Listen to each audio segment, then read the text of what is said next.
The President recognizes Senator Colbeck. Thank you very much, Madam President. I want to start off with a pretty fundamental question. What are the core values of America? After all, we're called the United States of America for a reason. I think it's important to understand exactly what it is that unites us. Are we merely united by a geographic boundary, or are we united by something that transcends boundaries? It's a very important question. After all, we do not seem to be very united nowadays. For over a year, I was engaged in a focus group sponsored by the Michigan Department of Education, tasked with defining our next generation of social studies standards for K-12 education in our state. My participation in this exercise was solicited as a result of a letter that I wrote to the Department of Education in response to their first attempt at these standards. In this letter, co-signed by 17 of my colleagues here, I cited 15 issues that needed to be reconciled before I could support the new standards. All that I asked for was that the standards were politically neutral and that they were accurate. These objectives were indeed adopted by the focus group, and I'm pleased to report that at the end of the focus group deliberations, we did indeed reach compromises on all 15 issues. However, we failed to reach agreement on one issue that surfaced during the discussions.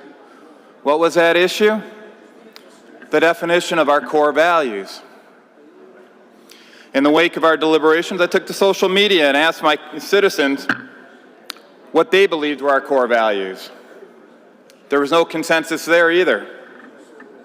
So why is it so difficult to define our core values? Our values today are extremely diverse. Perhaps the first step in defining these core values is to define exactly what it means to be a core value. It would seem to be self-evident that for a value to be a core value, it would need to be a value shared by the majority of Americans. Sounds simple enough. How do we know if a value is shared by the majority of Americans? Well, I would submit that the values would need to be documented in a social compact that binds all Americans. We have only two social compacts that meet this criteria throughout our history: the Declaration of Independence and the United States Constitution.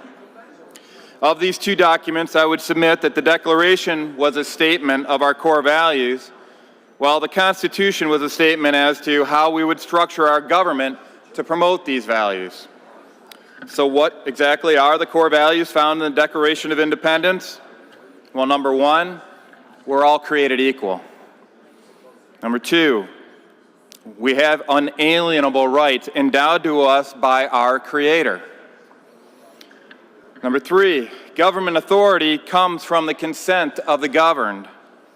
And number four, it is the duty of the people to oppose government abuse of authority. And number five, the purpose of government is to secure the rights of the governed. Now, some people may think that the importance that I place on the need for quality civics education is less pressing than other matters like the state budget or economic development policies. But in light of the importance of unity to the strength of the United States of America, I would submit that civics is of paramount importance. Our enemies, and we have many, would like nothing better than to divide us. Regrettably, we have taken our unity for granted for too many years. It is time to rededicate ourselves and our nation to the need for unity by affirming these core values. Once we do, we will once again earn the truly exceptional title of the United States of America. I'd like my remarks added to the Journal, please. Senator Colbeck requests his remarks to be printed in the Journal. That objection is so ordered.